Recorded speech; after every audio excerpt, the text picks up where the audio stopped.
Hello बच्चों, क्या हाल चाल चल रहे हैं। अभी तक के आपने सारे टॉपिक्स पढ़ लिए होंगे। आई थिंक हम लोगों ने मेंस्ट्रुअल साइकिल तक के टॉपिक्स कंप्लीट कर लिए हैं। तो आज हमारा जो नेक्स्ट टॉपिक है वो है फर्टिलाइजेशन एंड इम्प्लांटेशन। तो इसी टॉपिक को आज हम कंप्लीट करेंगे और इससे रिलेटेड जितने भी क्वेश्चंस आपके आए हुए हैं प्रीवियस ईयर में वो आप कर लेंगे। मैं आपको प्रीवियस ईयर के सारे क्वेश्चन दे रही हूँ। आप एक काम कीजिए कि इसके कुछ मॉडल आंसर हैं बुक में, वो आपको मैं पीडीएफ फॉर्म में ग्रुप में भेज दूंगी। तो आप लोग क्या कीजिएगा कि उन मॉडल आंसर को एक बार देख लीजिए कि आपको क्या क्या कंटेंट लिखना चाहिए, मिनिमम कितना कंटेंट लिखना चाहिए। फिर उससे बढ़ा के तो आप कितना भी कर सकते हैं ना। तो थोड़ा बहुत जो टॉपिक के अंदर क्या क्या हेडिंग्स आनी चाहिए, क्या क्या कंटेंट आना चाहिए, वो आपको थोड़ा बहुत, वैसे तो मैं एक्सप्लेन कर देती हूँ कि क्या क्या लिखना है, लेकिन फिर भी एक मॉडल आंसर आप देख करके प्रैक्टिस कर सकते हैं कि आपने क्वेश्चंस को कैसे अटेम्प्ट करना है। ठीक है, तो चलो स्टार्ट करते हैं। फर्टिलाइजेशन एंड इम्प्लांटेशन, ये जो भी आपकी वीडियोस बनाई जा रही हैं आपके बोर्ड्स के एग्जाम के लिए बहुत ज्यादा इंपॉर्टेंट है। तो आप लोग अपने जो क्लासमेट्स हैं, आपके साथ वाले हैं, उन सभी को ये वीडियोस भेज दें ताकि सभी लोग बोर्ड्स में अच्छा कर सके। ठीक है, ओके स्टार्ट करते हैं। चलो देखो, ड्यूरिंग कॉपुलेशन और कॉइटस, कॉपुलेशन और कॉइटस ये हैवी वर्ड यूज किए गए हैं। इनका सिंपल मीनिंग है सेक्स या इंटरकोर्स। ठीक है, तो ड्यूरिंग कॉपुलेशन और coitus semen is released by penis into the vagina. इसको हम क्या बोलते हैं, इंसेमिनेशन बोलते हैं। जब हमारे चैप्टर का फर्स्ट स्टार्टिंग हो रहा था तो वहां पर फर्स्ट जो पैराग्राफ था उसमें आपको स्टेप्स ऑफ रिप्रोडक्शन दिखाए गए थे, है ना। तो उसमें फर्स्ट स्टेप में गैमेटोजेनेसिस था, नेक्स्ट स्टेप में इंसेमिनेशन था। तो वही है, इंसेमिनेशन क्या है, फीमेल रिप्रोडक्टिव ट्रैक यानी कि वजाइना के अंदर मेल गैमेट यानी कि स्पर्म का। अब स्पर्म किसके फॉर्म में है, रहता है सीमन के फॉर्म में रहता है, क्योंकि स्पर्म में कुछ फ्लूइड भी रहता है जो उसको क्या करता है, उसको एनर्जी वगैरह प्रोवाइड करता है, उसको मोटिलिटी देता है। तो वो फ्लूइड के साथ मिल करके हम स्पर्म को क्या बोलते हैं, सीमन बोलते हैं। ठीक है, तो स्पर्म किसके में रिलीज होगा, वजाइना में रिलीज होगा बाय पेनिस, तो हम क्या बोलेंगे, इंसेमिनेशन बोलेंगे। The motile sperm swim rapidly pass through the cervix, enter into the uterus and finally reach the ampullary region of the fallopian tube. अब इसके लिए आपको थोड़ा सा रिप्रोडक्टिव सिस्टम को देखना है। मैं यहाँ पर एक कुछ छोटा सा रफ डायग्राम आपको दिखा करके एक्सप्लेन कर रही हूँ। ठीक है,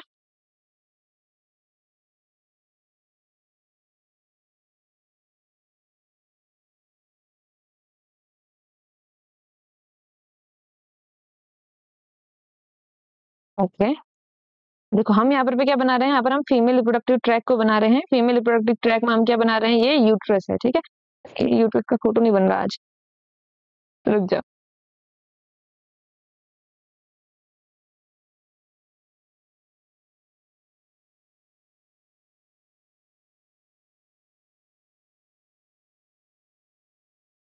देखो, ये हम क्या मान लेते हैं कि ये क्या है, हमारा फीमेल रिप्रोडक्टिव ट्रैक है, ये यूट्रस मान लेते हैं। ठीक है, यूट्रस के जस्ट नीचे पर क्या है, वजाइना है। अब वजाइना से अंदर पेनिस क्या करेगा, पेनिट्रेट करेगा और यहाँ पर किसको रिलीज करेगा, सीमन को रिलीज करेगा। ठीक, अब सीमन यहाँ से एंटर करेंगे, ये वाले लोकेशन को हम क्या बोलते हैं, इसको हम बोलते हैं सर्विक्स। तो सीमन वजाइना से होते हुए सर्विक्स को पास करेंगे, सर्विक्स को पास करने के बाद यूट्रस को पास करेंगे और यूट्रस को पास करने के बाद कहाँ पहुंचेंगे, फेलोपियन ट्यूब में पहुंचेंगे। तो यहाँ से ये मूव करते करते देखो, स्पर्म के पास क्या है, फ्लैजिला प्रेजेंट है। तो ये फ्लैजिला की वजह से क्या करेंगे, रैपिडली स्विम करेंगे, मूव करेंगे और कहाँ एंटर करेंगे, फेलोपियन ट्यूब। अब फेलोपियन ट्यूब में ऐसा एक वाइड रीजन होता है, इस वाइड रीजन को हम क्या बोलते हैं, एम्प्यूला बोलते हैं। तो ये स्पर्म मूव करते करते कहाँ तक पहुंचेंगे, एम्प्यूला तक पहुंचेंगे। एम्प्यूला में कौन वेट कर रहा है, इसका ओवम वेट कर रहा है। ठीक है, तो स्पर्म आएंगे और यहाँ पर आकर के इनको क्या करेंगे, फर्टिलाइज करेंगे। अब वो प्रोसेस कैसी होती है वही हम आगे इस वीडियो में देखेंगे। कुछ कुछ चीजें इसमें लिखी हुई है एनसीईआरटी में, कुछ चीजें ऐसी भी हैं जो एनसीईआरटी में नहीं लिखी गई हैं, क्लियरली नहीं लिखी गई है। ठीक है, उनको भी हम हल्का फुल्का देख लेंगे ताकि हमें समझ में आ जाएगा कि कॉन्सेप्ट क्या चल रहा है, क्योंकि क्वेश्चंस उससे आए हैं लेकिन डायरेक्टली एनसीईआरटी में लिखा नहीं गया है। आपको वर्ड्स नहीं देंगे, जैसे आपको कॉर्टिकल रीजन या कॉर्टिकल रिएक्शन नहीं दिया गया है, एक्रोसोमल रिएक्शन नहीं दिया गया है, फर्टिलाइजेशन मेम्ब्रेन लिखा नहीं है, पॉलीस्पर्मी लिखा नहीं है। कुछ शब्द हैं जो नहीं लिखे हैं एनसीईआरटी में, मगर क्वेश्चन पूछे हैं तो आपने थोड़ा सा ध्यान से एक बार देख लेना है इसको। ठीक है, क्या बोला, the ovum released by ovary is also transported to the ampullary region where fertilization takes place. तो आपसे बहुत बारी क्वेश्चन पूछा गया कि फर्टिलाइजेशन कहाँ होता है, एग्जैक्ट लोकेशन बताओ। तो एग्जैक्ट लोकेशन क्या है, ampullary region of fallopian tube. तो फेलोपियन ट्यूब के एम्पुलरी रीजन में, एम्पुलरी रीजन कहाँ पर था, जैसे मान लेते हैं हम ये फेलोपियन ट्यूब है तो इसमें थिक वाला पार्ट था, यहाँ पर क्या था, फिम्बरी था, यहाँ इसकी फिम्बरी के सामने क्या था, ओवरी। तो इसमें जो थिक वाला रीजन है, इस रीजन को हम क्या बोलते हैं, एम्पुलर रीजन या फिर एम्प्यूला। एम्प्यूला से पीछे क्या है, इस्थमस, और यहाँ आगे क्या है, infundibulum.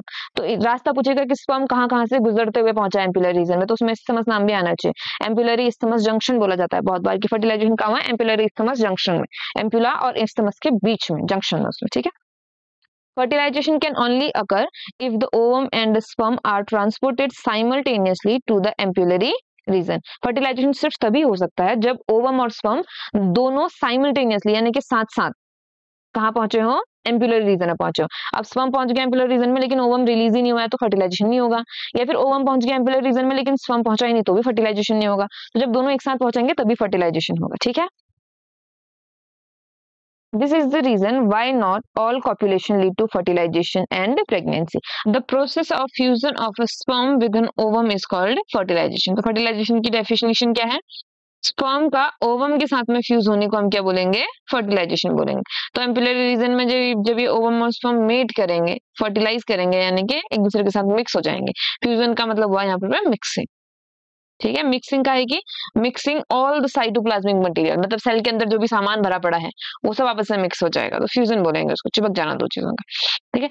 During fertilisation a sperm come in contact with zona pellucida. अब इसके लिए हमें थोड़ा सा ओवम का स्ट्रक्चर देखना पड़ेगा। देखो ये ओवम का स्ट्रक्चर है, सबसे जो सेंटर वाला पार्ट है ये वाली एक लाइन है, देखो ये जो हम ब्लू से बना रहे हैं, ये वाली जो इनर लाइन है, ये इनर लाइन है प्लाज्मा मेम्ब्रेन। ये इनर लाइन क्या है? सेल मेम्ब्रेन, या फिर हम क्या बोलेंगे इसको? Plasma membrane. अब प्लाज्मा मेम्ब्रेन के इनसाइड ये जो पूरा चीज प्रेजेंट है ये क्या है? हमारा साइटोप्लाज्म। तो ये जो पूरी चीजें प्रेजेंट है साइटोप्लाज्म है, ठीक है। साइटोप्लाज्म के अंदर, ओवम के अंदर बहुत सारा नरिशमेंट जो होता है वो फिल्ड रहता है, स्टोर्ड रहता है, ताकि जब बाद में क्लीवेज होगा, ये जाइगोट जो बनेगा उसमें डिवीजन होगा ना, बार बार क्लीवेज होगा, तो उसको न्यूट्रिशन की बहुत जरूरत पड़ेगी। तो वो जरूरत को फुलफिल करने के लिए साइटोप्लाज्म में ऑर्गेनल्स हैं बहुत सारे, बहुत सारा न्यूट्रिशन स्टोर किया गया है, ठीक है। ये जो इसकी बाहर की लेयर है, ये वाली जो लेयर, ये वाली जो लेयर है, इस लेयर को हम बोलते हैं जोना पेल्यूसिडा। ये लेयर क्या है हमारी? जोना पेल्यूसिडा इसका नाम है। और जोना पेल्यूसिडा क्या है? देखो ओवम की सेल ने कुछ मटेरियल सिक्रीट किया अपने बाहर, और उसने बाहर क्या कर दिया? एक थोड़ी सी जगह बना दिया। अभी ये कैसा है समझ लो, अगर ये सेल है मान लो, तो इसकी आउटर मोस्ट बाउंड्री क्या हो गई? प्लाज्मा मेम्ब्रेन होगी। प्लाज्मा मेम्ब्रेन इससे दूर तो नहीं होगी बिल्कुल, इसकी लास्ट वाली जो ये बाउंड्री हमको दिखाई दे रही है, ये लास्ट बाउंड्री क्या होगी? इसकी प्लाज्मा मेम्ब्रेन हो गई। अब ये सेल ने कुछ कुछ अपना मटेरियल सिक्रीट किया बाहर की तरफ को, और एक दूसरी लेयर बना दी है, और ये लेयर थोड़ा सा दूर है, प्लाज्मा मेम्ब्रेन से चिपकी हुई नहीं है, थोड़ा बीच में गैप प्रेजेंट है। तो ये जो लेयर बनी है, इस लेयर का नाम क्या है? जोना पेल्यूसिडा है। अभी बीचों कुछ जगह बच गई है ना, ये गैप है बीच में, तो इसको हम बोलते हैं पेरीविटेलाइन स्पेस। इसको क्या बोलते हैं? पेरीविटेलाइन, पेरीविटेलाइन स्पेस। पेरीविटेलाइन क्या स्पेस का मतलब है क्या? वो ये है जोना पेल्यूसिडा और सेल मेम्ब्रेन या प्लाज्मा मेम्ब्रेन के बीच का गैप। अब ये बाद में काम आएगा हमें मल्टीपल स्पर्म की एंट्री को रोकने के लिए, जिसको हम कॉमनली बोलते हैं पॉलीस्पर्मी, उसको रोकने के लिए ये पेरीविटेलाइन स्पेस ही काम आने वाला है हमारा। तो ये स्ट्रक्चर है। इसके बाहर देखो ये बहुत सारी सेल्स चिपकी हुई है इसके साथ में। देखो जोना पेल्यूसिडा के जस्ट बाहर क्या है? सेल चिपकी हुई है। देखो बच्चों ये पूरी लेयर जोना पेल्यूसिडा की है, ठीक है। ये पूरी जो लेयर है, ये पूरा जोना पेल्यूसिडा ही है। यहाँ पर ये ब्लैक वाली लाइन से शुरू है और पूरा बाहर तक जो भी पूरा तुमको ग्रीन दिखाई दे रहा है, ये जोना पेल्यूसिडा है। ये पूरा क्या है? जोना पेल्यूसिडा है। अंदर की तरफ को क्या प्रेजेंट है हमारी? Cell membrane. ये जो अंदर की तरफ है ये क्या है? सेल मेम्ब्रेन है, ठीक है। बीच में क्या है? पेरीविटेलाइन स्पेस। अब ये इसके बाहर को कुछ सेल्स प्रेजेंट है, ये ग्रीन वाली कुछ सेल्स प्रेजेंट है। इन सेल्स को हम बोलते हैं कोरोना रेडिएटा। कोरोना रेडिएटा की सेल्स हैं ये, ठीक है। कोरोना रेडिएटा की सेल्स काहे से बनी है? देखो हमें फॉलिकुलर सेल्स याद है, प्राइमरी फॉलिकल्स से क्या बनी थी? फॉलिकुलर सेल्स बनी थी। फॉलिकुलर सेल से मिलने से प्राइमरी फॉलिकल बना था, ठीक है। बाहर बीच में ओवम था, उसके चारों तरफ फॉलिकुलर सेल्स थी, तो इसको प्राइमरी फॉलिकल बोलते थे हम। तो यही फॉलिकुलर सेल्स जो है ये ओवम के चारों तरफ इकट्ठा हो गई हैं, और इनको हम क्या बोल रहे हैं? कोरोना रेडिएटा बोल रहे हैं, ठीक है। कोरोना रेडिएटा की पूरी लेयर है। तो ये हो गया ओवम का स्ट्रक्चर। सबसे अंदर सेल, उसके बाद सेल मेम्ब्रेन, उसके बाद पेरीविटेलाइन स्पेस, उसके बाद जोना पेल्यूसिडा, और जोना पेल्यूसिडा के बाद कोरोना रेडिएटा। कोरोना रेडिएटा क्या है? लेयर ऑफ सेल्स है present outside the zona pellucida of ovum, ठीक है।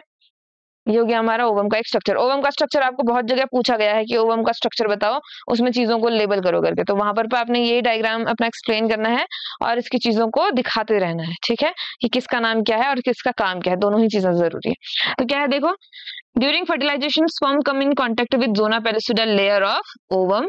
तो ओवम की जोना पेलिसिडा लेयर, जैसे ये वाला स्पर्म है देख लेते, चलो इसको हम बोल देते हैं ए, ठीक है।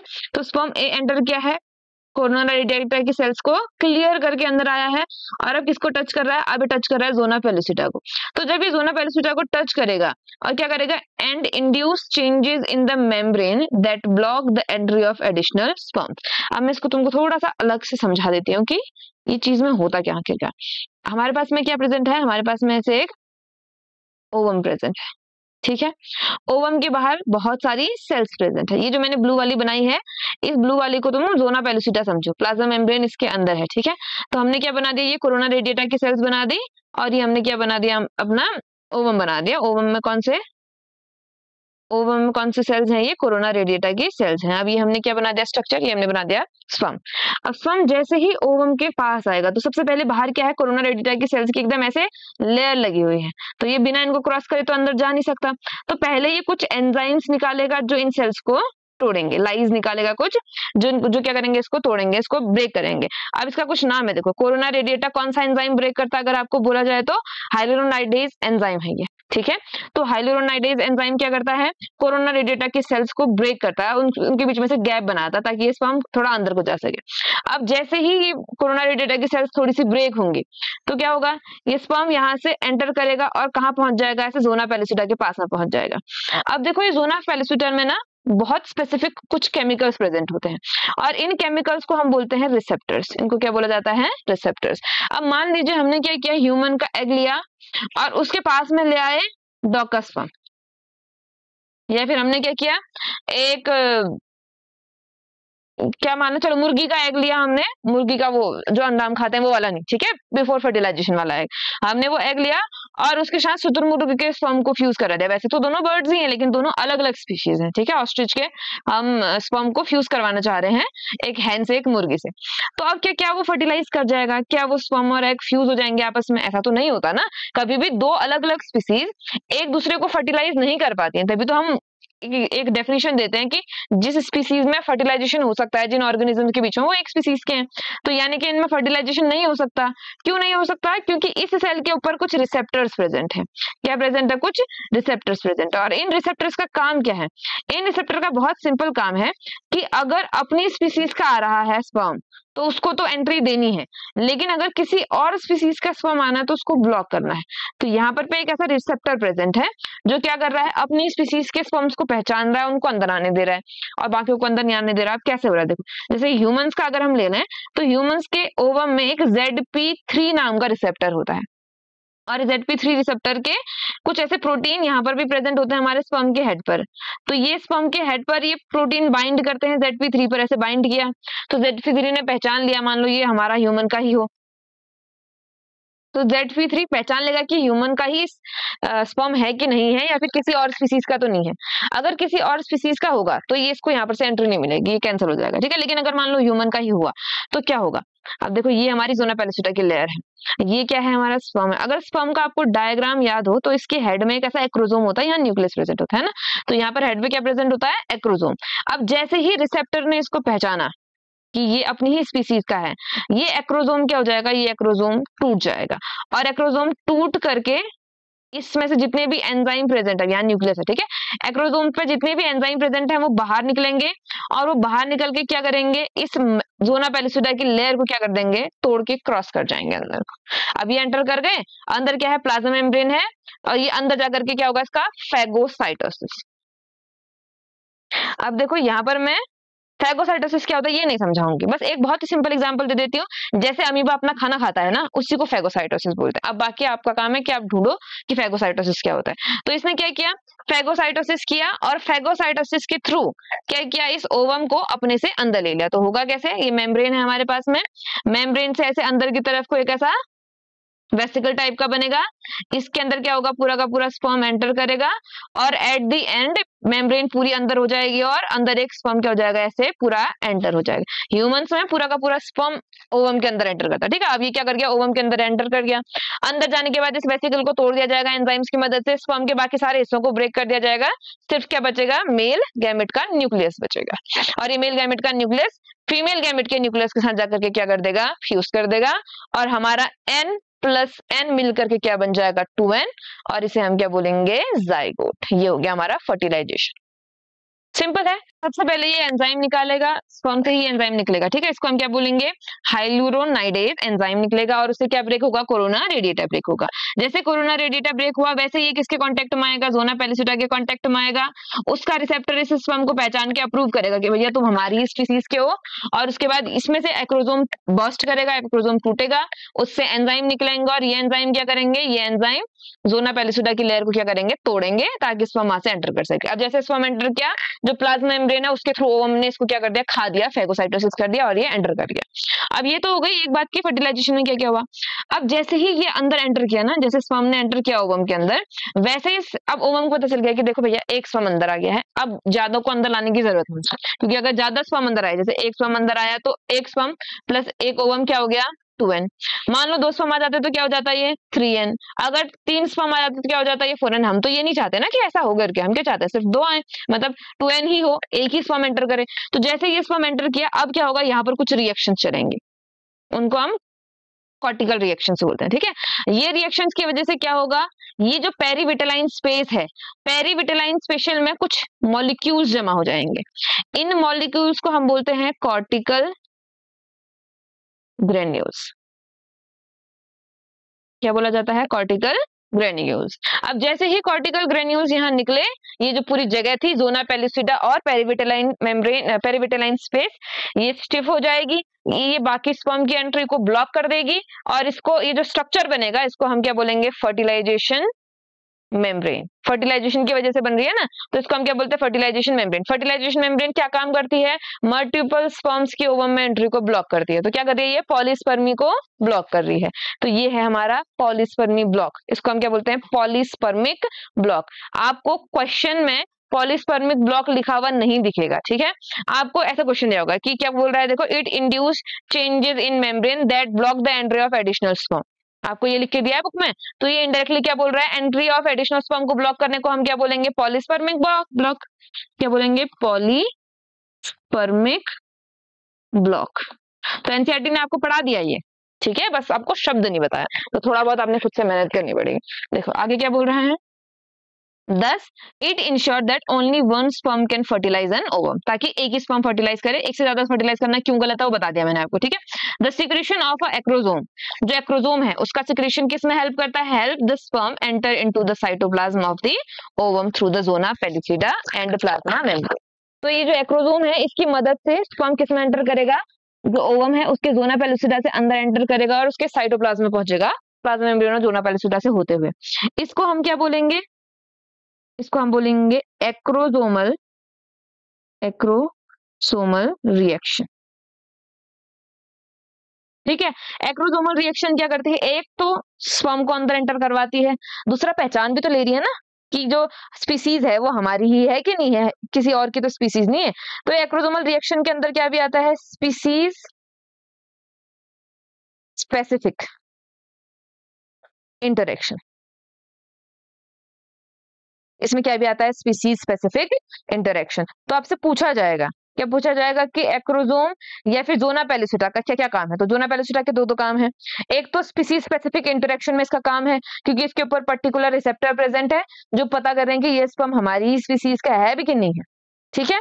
और दूसरा काम क्या है जोना पेलिसिटा का, ये एक्रोसोमल रिएक्शन को इंड्यूस करवाएगा और उसके बाद स्पर्म एंटर करेगा अंदर, और क्या करेगा, ये बाद में जाकर के क्या बनाएगा, फर्टिलाइजेशन मेम्ब्रेन बनाएगा, जिसकी वजह से पॉलीस्पर्मी ब्लॉक लगेगा, ठीक है। तो जोना पेलिसिटा के फंक्शन पूछे गए हैं आपको प्रीवियस ईयर में, थोड़ा ध्यान देना है आपने कि क्या क्या आपको क्या क्या आप अच्छे शब्द यूज कर सकते हैं। अच्छे शब्द का मतलब है कि सुंदर सुंदर शब्द नहीं, अच्छे शब्द का मतलब है कि कौन से वैल्यूएबल वर्ड्स आप लिख सकते हैं, कौन से नॉलेजेबल वर्ड आप लिख सकते हैं, जिससे कि आपके टीचर को लगे कि इसको आता है, इसने पढ़ रखा है, ठीक है।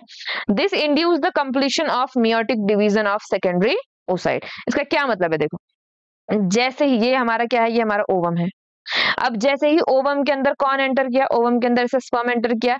इसमें एक बात थी, क्या बात थी, थोड़ा याद है, ये कहाँ अटका हुआ था, मियोसिस सेकेंड में अटका था, और वो भी कौन से फेज में, मेटाफेज में।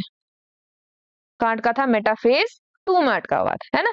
अब जैसे ही स्पर्म ने एंटर करा, जैसे ही इसने जोना पेलिसिटा ब्रेक किया ना, बिल्कुल उसी के साथ ही क्या होने लग जाएगा, ये यहाँ पर जो मेटाफेज में अटका है ये हो जाएगा रिज्यूम। अब ये रिज्यूम होगा तो इसके ब्रेक होंगे और 2 सेल्स बनेंगी। 2 सेल्स में से एक तो बनेगी बढ़िया हमारी अपनी ओवम की सेल, इसको हम क्या बोलेंगे, ओवम। और दूसरी हमारी क्या बनेगी, दूसरी हमारी बनेगी सेकेंड पोलर बॉडी। थोड़ा याद होगा तो सबसे पहले प्राइमरी oocyte बना था, प्रोफेज फर्स्ट में अटका था, फिर ये डिवाइड करा, फिर मेटाफेज सेकंड में अट गया, इसको हमने क्या बोला, सेकेंडरी oocyte बोला था। और सेकेंडरी oocyte में फिर मेटाफेज पूरा हुआ तो क्या बना, ओवम बन गया, और ओवम के अलावा क्या बन गया, primary secondary polar body. Secondary polar body भी क्या हो जाएगी, डिजनरेट हो जाएगी, इसका भी कोई काम नहीं है, बस ये ओवम बचेगा। ओवम के पास एक न्यूक्लियस होगा, ओवम कैसा है, हैप्लॉइड है, सेकेंडरी oocyte भी कैसा है, हैप्लॉइड है। अब ये हैप्लॉइड ओवम के साथ में कौन आएगा, स्पर्म का न्यूक्लियस आएगा, ये एन प्लस ये एन मिलके बन गया 2n, यानी कि जाइगोट। ठीक है, देखो the second meiotic division, second meiotic division is also unequal, ये भी क्या है, अनइक्वल है, and result in the formation of second polar body and a haploid ovum. इसी ओवम को हम क्या भी बोलते हैं, ओटिड भी बोलते हैं। ठीक, soon the haploid nucleus of sperm and that of ovum fuse together to form diploid zygote। तो अब क्या होगा, ये हो गया हमारा ओवम का न्यूक्लियस, ये हो गया हमारा स्पर्म का न्यूक्लियस, दोनों कैसे हैं, हैप्लॉइड हैं, है ना। दोनों फर्टिलाइज करे, फ्यूज करे, और क्या बना दिया, एक नया न्यूक्लियस, एक नई सेल बना दी, और ये सेल कैसी होगी, डिप्लॉइड होगी। बिल्कुल इतना ही पूछ रहा है बस, ठीक है, और कुछ भी नहीं पूछ रहा है कि जब भी हमारी ये सेल जो होंगी, कौन कौन सी सेल, मेल गैमेट की और फीमेल गैमेट की, मेल गैमेट क्या है स्पर्म, फीमेल गैमेट क्या है ओवम, ये दोनों के न्यूक्लियस फ्यूज करेंगे, क्योंकि सेल तो फ्यूज कर गई ना ऑलरेडी, उसी के बाद तो डिवाइड होना शुरू हुआ था सेकंड oocyte हमारा। तो जब न्यूक्लियस फ्यूज करेंगे तो क्या बन जाएगा, हमारा जाइगोट बन जाएगा, और जाइगोट कैसा होगा, डिप्लॉइड होगा। ठीक है, how many chromosome will there be in zygote. अब डिप्लॉइड हो तो ऑब्वियसली कितने क्रोमोसोम होंगे, 46 क्रोमोसोम होंगे, क्योंकि ह्यूमन के डिप्लॉइड सेल में कितने क्रोमोसोम होते हैं, 46 क्रोमोसोम होते हैं। ठीक है, one has to remember that the sex of the baby has been decided at this stage itself। देखो ये टॉपिक आप बहुत बार आज से पहले पढ़ चुके हैं कि जो जेंडर होता है किसी भी चाइल्ड का, वो किस पर डिपेंड करता है, मेल पर डिपेंड करता है, क्योंकि हमें पता है कि जो फीमेल होती है, फीमेल के पास सेक्स क्रोमोसोम क्या होता है, XX, और मेल के पास क्या होते हैं, X और Y। इससे जितने भी गैमेट्स बनेंगे सारे क्या होंगे, सिर्फ X। लेकिन मेल से 2 टाइप के गैमेट बन सकते हैं, 50% बनेंगे X और 50% क्या बनेंगे, Y। अब मान लो ये वाला ओवम इस स्पर्म से फ्यूज करा तो क्या बनेगा बताओ, XX, और ये क्या होगी हमारी फीमेल। लेकिन अगर ये इस वाले स्पर्म से फ्यूज करा, वाई वाले स्पर्म से फ्यूज करेगा तो क्या बनेगा, XY, और जो चाइल्ड होगा वो क्या होगा, मेल। अब मुझे बताओ कि क्या ये मदर डिसाइड कर रही है कि जो बच्चा है वो मेल है या फीमेल है, नहीं। क्या ये फादर डिसाइड कर रहा है कि जो मेरा बच्चा होगा वो मेल होगा कि फीमेल होगा, नहीं। ये कौन डिसाइड कर रहा है, उसके क्रोमोसोम डिसाइड कर रहे हैं। तो ये खुद होता है, ये होता है itself. We can not decide और कंट्रोल दिस अंटिल नाउ। अभी तक हम ऐसे कोई प्रोसीजर नहीं लाए हैं कि हम डिसाइड कर सकें जो बच्चा होगा उसका जेंडर क्या होगा। लेकिन जेंडर कहाँ पता चलता है, जब ये गैमेट्स फ्यूज करते हैं आपस में, जब इनके न्यूक्लियस फ्यूज करते हैं। ऐसा मान लेते हैं कि जो मेल था उसके पास में 22+X थे, तो क्या बनेगा, फीमेल चाइल्ड बनेगा, और उसके पास 44+XX होंगे। लेकिन अगर जो मेल था, जो स्पर्म था, उसके पास 22+Y होगा, तो जो चाइल्ड बनेगा वो कैसा बनेगा, 44+XY बनेगा। तो यही तो फर्क है ना, फीमेल्स में तो हमेशा 22+X ही होने वाला है, इसके पास तो कोई और ऑप्शन ही नहीं है। तो इसलिए इस पे ना तो फीमेल रिस्पॉन्सिबल है ना तो मेल रिस्पॉन्सिबल है, इस पे बस वो स्पर्म के क्रोमोसोम रिस्पॉन्सिबल है, और वो भी इटसेल्फ नहीं फर्टिलाइज कर रहे हैं कि मैं फर्टिलाइज करूंगा X वाला या मैं फर्टिलाइज करूंगा Y वाला।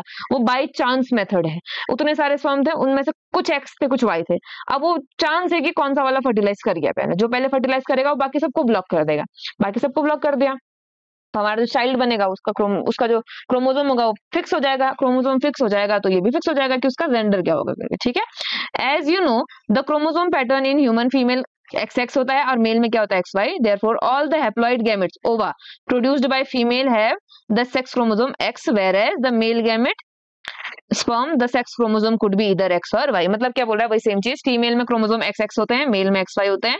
फीमेल में सारे के सारे जो गैमेट होंगे वो X क्रोमोसोम वाले होंगे, और मेल में क्रोमोसोम X वाले भी हो सकते हैं, क्रोमोसोम Y वाले भी हो सकते हैं। ठीक है, सो 50% of the sperm carry X chromosome, 50% में X क्रोमोसोम होता है और 50% में Y क्रोमोसोम होता है। After fusion the male and female gamete the zygote would carry either XX और XY। जब फर्टिलाइजेशन हो जाएगा, जब फ्यूजन हो जाएगा, तो जाइगोट में या तो XX होगा या तो XY होगा। अगर स्पर्म के पास X था तो जो हमारा चाइल्ड बनेगा वो XX वाला बनेगा, लेकिन अगर स्पर्म के पास Y था तो चाइल्ड बनेगा वो क्या बनेगा, वह XY वाला बनेगा। XX वाला बनेगा तो फीमेल होगी और XY वाला होगा तो मेल होगी। देखो क्या बोला, either XX or XY depending on whether the sperm carry X or Y fertilized the ovum। मतलब जिस स्पर्म में X था वो फर्टिलाइज करा, या फिर जिस स्पर्म में Y था वो फर्टिलाइज करा, इस पर डिपेंड करेगा कि XX बनेगा कि XY बनेगा। The zygote carrying XX would develop into female and XY would develop into male। You will learn more about the chromosome pattern in chapter 5। ये molecular basis of inheritance में chromosome ज्यादा आएगा, ठीक है। This is why scientifically it is correct to say that the sex of the baby is determined by the father but not by the mother। मतलब अगर हम science के terms में देखें, स्पर्म्स के टर्म में देखें, तो ये बोलना बिल्कुल करेक्ट होगा कि क्योंकि मेल के स्पर्म डिसाइड कर रहे हैं, मेल के स्पर्म डिसाइड कर रहे हैं, तो इसका मतलब क्या है, कौन डिसाइड कर रहा है, मेल डिसाइड कर रहा है ना। तो हम ये बोल सकते हैं कि जो जेंडर है वो मेल की वजह से डिटरमाइन हो रहा है, मेल की वजह से फिक्स हो रहा है कि जो बच्चा का मेल होगा कि फीमेल, क्योंकि मेल ही से एक्स या वाई आना है, फीमेल बेचारी तो हमेशा ही एक्स ला रही है। अब अगर तुम इसको इसके साथ मिला दोगे तो चाइल्ड गर्ल बनेगी, अगर इसके साथ मिला दोगे तो चाइल्ड बॉय बनेगा। अभी तो तुम्हारे ऊपर, मतलब तुम्हारे क्या स्पर्म पर ऊपर डिपेंड करता है कि क्रोमोसोम XX वाले होंगे या फिर XY वाले होंगे, ठीक है। चलो आगे बढ़ते हैं। The meiotic division start at the zygote move through the isthmus. अच्छा, बहुत सिंपल सा एक यहाँ पर चित्र बना लेते हैं। क्या हुआ है हमारे पास में, ये सेकेंडरी oocyte है। क्या है ये सेकेंडरी oocyte? सेकेंडरी oocyte का फ्यूजन किसके साथ में हुआ, मेल गैमेट के साथ में फ्यूजन हुआ। सेकेंडरी oocyte कन्वर्ट हो गया ओवम में, और ओवम का न्यूक्लियस और किसका न्यूक्लियस, स्पर्म का न्यूक्लियस फ्यूज करा N+N और बन गया क्या 2N। ये 2N क्या हो गया हमारा जाइगोट। अब ये जाइगोट ही है जो नई लाइफ को लाने वाला है, यानी कि हमारी जिंदगी की शुरुआत किस सेल से शुरू हो रही है, इस जाइगोट से शुरू हो रही है। उसके बाद भी हमारी बॉडी इतनी बड़ी बन जा रही है, तो सारे ऑर्गन्स डेवलप हो जा रहे हैं, तो सारी चीजें डेवलप हो जा रही है बॉडी के अंदर में। वो कहाँ से डेवलप हो रही है, सारी की सारी सिर्फ और सिर्फ इस जाइगोट से डेवलप हो रही है, ठीक है।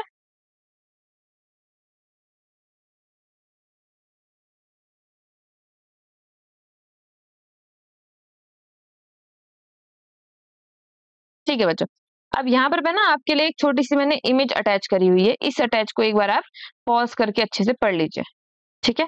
पॉज करना, और इसमें पूरा का पूरा फर्टिलाइजेशन में क्या प्रोसेस हो रही है, मैकेनिज्म ऑफ फर्टिलाइजेशन देख रहे हैं कि फर्टिलाइजेशन के मैकेनिज्म क्या है, कब किसके साथ कॉन्फ्यूज करेगा, किसके बाद क्या प्रोसेस होगी, वो सब कुछ लिखा हुआ है। जो मैंने बताया वही सब कुछ लिखा हुआ है इसमें, ठीक है। बस इसमें कुछ एक दो एंजाइम्स के नाम दिए हुए हैं, जैसे यहाँ पर कोरोना रेडिएटा को तोड़ने वाले एंजाइम का नाम दिया है हाइलुरोनाइडेज एंजाइम, ठीक है। ऐसे ही एक्रोजोम से निकलने वाले, देखो एक्रोजोमल रिएक्शन में एक कुछ एंजाइम निकलते हैं, उनमें से एक का नाम क्या है एक्रोजीन, या इसको हम क्या बोले जोनालाइसिन। लाइसिन मतलब तोड़ने वाला, तो जहाँ पर भी लाइसिन होगा वो तोड़ने वाला। अब यहाँ पे देखो कॉर्टिकल रिएक्शन, फर्टिलाइजेशन मेम्ब्रेन, ये सब कुछ लिखा हुआ है आपके उसमें। आप इसको बहुत अच्छे से एक बार पढ़ लेंगे तो आपको पूरी की पूरी जो स्टेप है, पूरी के पूरे जो फर्टिलाइजेशन की प्रोसेस है वो बहुत अच्छे समझ में आ जाएगी। इसको पॉज करके एक बार अच्छे से पढ़ लेना आप, ठीक है। अच्छा चलो, अब यहाँ पर देखते हैं, तो फर्टिलाइजेशन कंप्लीट हो गया। अब हम जो नया टॉपिक है वो इम्प्लांटेशन शुरू कर रहे हैं। ये जो आज की हमारी हेडिंग है ये है फर्टिलाइजेशन एंड इम्प्लांटेशन। तो फर्टिलाइजेशन इज कंप्लीटेड, नाउ हमारा टॉपिक क्या गया है, इम्प्लांटेशन। इम्प्लांटेशन, ठीक है।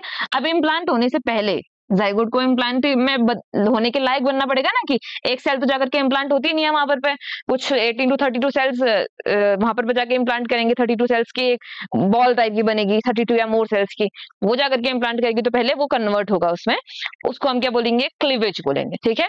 तो अब हम क्लीवेज से पढ़ना स्टार्ट करने वाले हैं। देखो पहले इस डायग्राम को समझा देते हैं। देखो ये क्या है, हमारा ओवम है, ओवम के अंदर क्या आया, स्पर्म एंटर किया। अब देखो एक स्पर्म एंटर किया तो बाकी कोई एंटर नहीं करेगा, ठीक है। स्पर्म एंटर किया तो ये काहे में बदल गया, ये हो गया अब जाइगोट। ये ओवम नहीं रहा बल्कि ये क्या हो गया, अब जाइगोट हो गया है। अब ये जाइगोट में क्या होगा, ये जाइगोट एक सेल से दो सेल में टूटेगा, ठीक है। जाइगोट क्या हुआ, देखो ये पूरा जाइगोट की एक नई नॉर्मल सेल थी, ये बीच में से ऐसे टूट गई, और टूटना मतलब सेल डिवाइड होना। कौन सा डिवीजन है यहाँ पर माइटोसिस डिवीजन है। और डिवाइड होकर के दो सेल्स बन गई, इस डिवीजन को क्या बोलेंगे, क्लीवेज, फर्स्ट क्लीवेज। फिर ये ऐसे टूटेगी और 4 सेल्स बनेंगी, इसको क्या बोलेंगे, सेकंड क्लीवेज। फिर ये ऐसे ऑब्लिक होकर के, अब हम तो 2D में देख रहे हैं ना, ऐसे ऐसे, अब मानो एक ऐसा प्लेट जैसा हो बीच में से, ऐसे करके टूट जाएगी यहाँ से ऐसे अंदर की तरफ, ठीक है, चाकू की जैसे। तो फिर यहाँ पर कितनी सेल्स बन जाएंगी, 8 सेल्स बन जाएंगी। फिर और ये और 1 से 2 हुई और डिवाइड करी तो कितनी सेल्स बन जाएंगे, 16 सेल बन जाएंगे। इनको हम क्या बोलेंगे, क्लीवेज बोलेंगे। अभी जो सेल्स बन रही हैं, जैसे एक से टूट करके 2 बनी, तो ये दोनों सेल्स को हम क्या बोलेंगे, ब्लास्टोमेर। ठीक है। जैसे ये मान लो 16 सेल्ड स्टेज है, 8 सेल्ड स्टेज है, ठीक है, 1 2 3 4 5 6 7 8, ये 8 सेल्ड स्टेज है। तो इसमें एक एक सेल को हम क्या बोलेंगे, ब्लास्टोमेयर बोलेंगे। हर एक सेल क्या है, इंडिविजुअली ब्लास्टोमेयर है। और ब्लास्टोमेयर में कोई भी ऑर्गन बनाने की कैपेसिटी है, यानी कि अगर मैं अभी से एक ये ब्लास्टोमेयर निकाल के बाहर रख दूं तो ये इंडिविजुअली एक ह्यूमन बना सकता है, जो बिल्कुल इसी ह्यूमन के जैसा होगा जो इस जाइगोट से बनने वाला है। और इसको कोई फर्क नहीं पड़ेगा एक ब्लास्टोमेयर चले भी गया तो उसको, ठीक है, पूरी बॉडी एकदम नॉर्मल बनेगी, कोई फर्क नहीं पड़ता। तो ये जो ब्लास्टोमेयर होते हैं ना, ये कोई भी ऑर्गन बनाने में कैपेबल होते हैं, ठीक है। तो इसीलिए इनको हम बोलते हैं टोटीपोटेंट। क्या बोलते हैं, टोटीपोटेंट। टोटीपोटेंट मतलब इन सेल का, किनका, ब्लास्टोमेयर्स का फेट डिसाइड नहीं है अभी, इनकी किस्मत नहीं पता कि हमको कौन सा किडनी बनेगा, कौन सा लीवर बनेगा, कौन सा हार्ट बनेगा, हमें नहीं पता है। ये कुछ भी बना सकते हैं। अगर इस सेल को किसी पर्टिकुलर केमिकल दिया जाए लगातार तो ये किडनी बनाएगा, अगर दूसरा केमिकल देंगे तो हार्ट बनेगा, तीसरा केमिकल देंगे तो लंग बनेगा। तो ये टोटीपोटेंट है, ये कुछ भी बना सकता है, ठीक। तो देखो क्या बोल रहा है कि the mitotic division start as the zygote move through the stomach. अब देखो यहाँ पर कहाँ पर फर्टिलाइजेशन हुआ है, देखो कौन सी वाली लोकेशन पे फर्टिलाइजेशन हुआ है, ये जो नीचे डायग्राम है इसमें बी वाली लोकेशन पे फर्टिलाइजेशन, इस वाली लोकेशन पे क्या हुआ, फर्टिलाइजेशन। ये क्या है, एम्प्यूलरी रीजन, या फिर हम बोले एम्प्यूला स्टमस जंक्शन। यहाँ इसको क्या बोलते हैं, इनफंडिबुलम। इधर वाले को क्या बोलते हैं, स्टमस। ये क्या है, एम्प्यूला। एम्प्यूला और स्टमस के बीच में है, एम्प्यूला स्टमस जंक्शन कहेंगे। अब जैसे जैसे ये जाइगोट आगे की तरफ को मूव करता जाएगा, आगे की तरफ को मूव करने का क्या मतलब है, ये एम्प्यूला से मूव करके कहाँ की तरफ को जा रहा है, ये स्थमस की तरफ को जा रहा है। वैसे वैसे सेल डिवाइड करेंगे, देखो क्या हो रहा है। सबसे पहले ये देखो बी में क्या है, जाइगोट बन रहा है। सी में क्या हुआ, वो डिवाइड करके कितने सेल्ड स्टेज में आ गया, 2 सेल्ड स्टेज में। डी में क्या हुआ, 4 सेल्ड स्टेज में। ई में क्या हुआ, 8 सेल्ड स्टेज में आ गया है। एफ में क्या हो गया है, 16 सेल्ड स्टेज में आ गया। कितने सेल्ड स्टेज में आया है, 16। तो यहाँ पर तक 16 सेल स्टेज तक जितनी भी सेल्स हैं इसके अंदर, उन सबको क्या बोलेंगे, ब्लास्टोमेयर बोलेंगे, ठीक है। अब ये तो नॉर्मल हम बोलेंगे 2 सेल्ड स्टेज, 4 सेल्ड स्टेज, लेकिन जब ये 8 और 16 सेल्ड स्टेज आती है तो इसका स्पेसिफिक नाम हम लिख देते हैं, यानी कि ई और एफ का नाम है, इन दोनों का नाम क्या है, मोरूला। ई और एफ को हम क्या बोल सकते हैं, हम मोरूला बोल सकते हैं। फिर ये मोरूला और डेवलप करेगा और ब्लास्टोसिस्ट बनेगा। और ये फिर ब्लास्टोसिस्ट, देखो ये क्या है, जी, यहाँ पर दिख रहा है जी, तो ये जी है, ये मोरूला से कन्वर्ट होके क्या बन गया है, ब्लास्टोसिस्ट। ये ई वाला मोरूला है, देखो हमारे पास में। एफ यहाँ पर दिखाई नहीं गया है, एफ ये है, देखो ये एफ है ना। तो ई से क्या बना, एफ बना। ई और एफ दोनों क्या है, मोरूला है। मोरूला फिर काहे में बदल गया, ब्लास्टोसिस्ट में बदल गया। फिर ब्लास्टोसिस्ट आ करके देखो ये यूट्रस की दीवार में धस रहा है ना, इसी को हम क्या बोलते हैं, इम्प्लांटेशन। यूट्रस की दीवार में आ करके ब्लास्टोसिस्ट का धसना, चिपकना, इसी को हम क्या बोलते हैं, इम्प्लांटेशन। अभी तो ये थोड़ा सा ही चिपका हुआ है, जब ये पूरा इम्प्लांटेशन कंप्लीट हो जाएगा ना, तो ये वॉल है इसके अंदर यहाँ पहुंच जाएगा हमारा ब्लास्टोसिस्ट, पता भी नहीं चलेगा कि अंदर ब्लास्टोसिस्ट चले गया करके। अभी तो बाहर पे लंप दिख रहा है तुमको, बाद में क्या होगा, ये ऐसे मेम्ब्रेन के अंदर ऐसा घसा घुसा हुआ होगा ब्लास्टोसिस्ट, और पता भी नहीं चलेगा कि यहाँ पर ब्लास्टोसिस्ट है करके। बस हल्का सा थोड़ा सा बम्प, बहुत ही छोटा सा बम्प दिखाई देगा, बस हो गया, ठीक है। आगे को देखते हैं, देखो क्या बोल रहे हैं बुक में, क्या बोल, meiotic division start as the zygote move through the stomach. जैसे ही जाइगोट स्टमक के थ्रू मूव करते करते जाता है तो मियोसिस डिवीजन होने लग जाते हैं, कहाँ, ओविडक्ट में। और इसको हम क्या बोलते हैं, क्लीवेज बोलते हैं। और ये कहाँ की तरफ को मूव करता है, टुवर्ड्स द यूट्रस मूव करता है, एंड फॉर्म, क्या फॉर्म करता है, 2 4 8 16 डॉटर सेल्स। और इन डॉटर सेल्स का नाम क्या, ब्लास्टोमेयर है, ठीक है। The embryo with 8 to 16 cells, ऐसा एम्ब्रियो जिसमें कितनी सेल्स प्रेजेंट हो, 8 से 16 सेल्स, यानी कि ब्लास्टोमेयर्स प्रेजेंट हो, उसको हम क्या बोलेंगे, इज कॉल्ड अ मोरूला, ठीक है। The morula continue to divide and transform into blastocyst. Morula की जो 16 सेल्स है फिर वो दोबारा और डिवाइड करेंगे और काय में कन्वर्ट होंगी, ब्लास्टोसिस्ट में कन्वर्ट होंगी, as it move further into the uterus. तो फेलोपियन ट्यूब पे क्या अंतर करता है, अगर कभी आपसे कोई पूछे कि फेलोपियन ट्यूब में जो जाइगोट है कितने सेल्ड स्टेज में एंटर करता है, तो आप बोलोगे 8 to 16, वैसे more specifically 16 sailed stage enter करती है, ठीक है। बिल्कुल, ये यहाँ पर 8 सेल्ड स्टेज होती है, आगे पहुंचते पहुंचते कितनी हो जाती है, 16। फिर ये और थोड़ा नीचे को मूव करेगी तो ये ब्लास्टोसिस्ट में कन्वर्ट हो जाएगी, ठीक है। अब देखो ब्लास्टोसिस्ट में जो ब्लास्टोमेयर है ना, वो ऐसा क्लस्टर जैसे नहीं होते, ये 2 लेयर में अरेंज है। देखो the blastomere in the blastocyst are arranged into an outer layer. Outer layer को हम क्या बोलेंगे, trophoblast, and inner group of cells attached to trophoblast called inner cell mass। तो आउटर लेयर को ट्रोफोब्लास्ट बोलेंगे और अंदर जो सेल्स प्रेजेंट है उसको क्या बोलेंगे, इनर सेल मास। अब देखो काम क्या क्या है, the trophoblast layer then gets attached to endometrium. Trophoblast किससे अटैच करती है? एंडोमेट्रियम से अटैच करती है और वहां पर से अपना न्यूट्रिशन लेके, ठीक है। The inner cell mass get differentiated into embryo. तो दोनों का काम फिक्स हो गया। देखो ये हमारा क्या था, ये हमारा मरूला था, मरूला में ऐसे करके कितने सेल स्टेज तक है? 16 सेल स्टेज तक। फिर ये और डिवाइड करा, और डिवाइड करके कुछ सेल ऐसे अरेंज हो गए। देखो कुछ सेल्स तो ऐसे बाहर मेम्ब्रेन में अरेंज हो गए, ऐसे गोल गोल ऐसे मेम्ब्रेन में अरेंज हो गई हैं, और ये एक लेयर बना रही है, और इस लेयर को हम क्या बोल रहे हैं? ट्रोफोब्लास्ट बोल रहे हैं। और कुछ सेल्स ऐसी हैं जो मेम्ब्रेन पर अटैच न होकर के बल्कि अंदर अटैच हुई हैं, इस तरीके से ये ट्रोफोब्लास्ट से जुड़ी हुई हैं लेकिन अंदर की तरफ को है। इसको हम क्या बोलते हैं? इनर सेल मास, ICM, ठीक है। अब ये ट्रोफोब्लास्ट है, ये क्या काम करेगी? ये यूट्रस की दीवार से चिपकने का काम करेगी, और इनर सेल मास क्या काम करेगी? एम्ब्रियो को डेवलप करने का काम करेगी। यानी कि एम्ब्रियो ट्रोफोब्लास्ट से डेवलप नहीं होता, बल्कि किससे डेवलप होता है? इनर सेल मास से डेवलप होता है। यानी कि अगर तुमसे बोलेगा कि क्या तुम्हारी किडनी ट्रोफोब्लास्ट से बनी है, या फिर क्या तुम्हारा स्किन ट्रोफोब्लास्ट की लेयर का बना है, तो नहीं, हमारा पूरी बॉडी का से बनी हुई है? इनर सेल मास से बनी हुई है, ठीक है। After attachment the uterine wall divide rapidly and cover the blastocyst. अब जैसे ही ये अटैच हो गया इस दीवार से, यूट्रस की दीवार से जैसे ही ये चिपका, वैसे ही अब क्या करेगी? ये यूट्रस की दीवार फटाफट डिवाइड करना शुरू, डिवाइड करेगी, बहुत ज्यादा डिवाइड करेगी, और डिवाइड करके इस पूरे को अपने अंदर घेर लेगी इस तरीके से। देखो ये जो हमारी ऑरेंज कलर की सेल्स हैं, ये किसकी सेल्स हैं? एंडोमेट्रियम की सेल्स हैं। तो एंडोमेट्रियम की सेल्स ने क्या कर दिया है? पूरे के पूरे ये जो हमारा ब्लास्टोसिस्ट बना था, इसको अपने अंदर घेर लिया है, और घेर करके इसको चारों तरफ से क्या कर दिया है? कवर कर दिया है, ताकि इसको चारों तरफ से न्यूट्रिशन मिल सके। As a result blastocyst become embedded. Embedded का मतलब है धसा हुआ, घुसा हुआ अंदर। जैसे गोली दीवार के मारी हमने ना, दीवार की बार इधर ही साइड रही ना, पार ही रह गई, बीच में अटक गई, तो उसको एम्बेडेड बोलेंगे, ठीक है। जैसे पानी के अंदर अगर जग डुबा दें हम, उसको एम्बेडेड बोलेंगे। तो ये क्या रहती है? जो ब्लास्टोसिस्ट होता है, कहाँ एम्बेडेड हो जाता है? In the endometrium of uterus. This is called implantation and it leads to pregnancy. इसको हम क्या बोलते हैं? इम्प्लांटेशन। और इम्प्लांटेशन के रिजल्ट में क्या होती है? प्रेगनेंसी होती है, ठीक है। ये हो गया आपका टॉपिक आज का कंप्लीट।